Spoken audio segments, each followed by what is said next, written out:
வேலூர் மாவட்டம் காட்பாடி சட்டமன்ற தொகுதி திமுக வேட்பாளரும் அக்கட்சியின் பொதுச் செயலாளருமான துரைமுருகன் தேர்தல் பிரச்சாரம் மேற்கொண்டார்.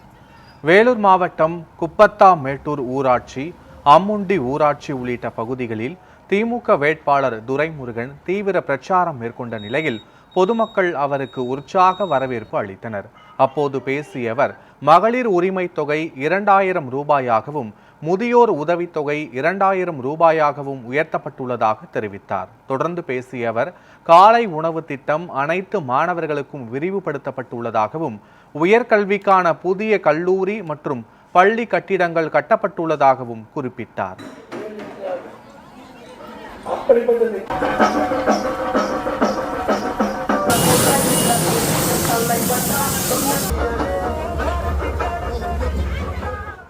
அது மட்டும் இல்லை, முதியோர் பென்ஷன் வந்து 1000 ரூபாயிலிருந்து மாற்றுத்திறனாளிகளுக்கு 25,000 கொடுத்துருக்கோம்.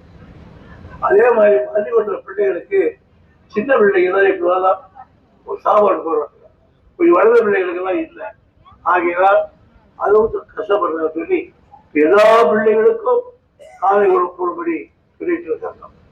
அதாவது அதுவும் இன்னொன்று செய்திருக்காரு, எல்லா சுடுகாட்டு காரிய மேடை கட்டி கொடுக்கணும் சொல்லியிருக்காங்க. காரிய மேடை, அந்த மேடை கட்டி கொடுத்தா குடிக்கிறதுக்கு ஒரு இடம், உணவாசத்துக்கு ஒரு இடம், இதெல்லாம் தனித்தனியா கட்டணும் அப்படின்னு சொல்லியிருக்காங்க.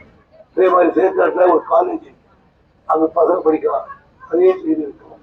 இந்த ஊரில் ஹைஸ்கூல் வேணும்னாங்க, அந்த ஹைஸ்கூலையும் நான் தான் கொடுத்துருக்கேன்.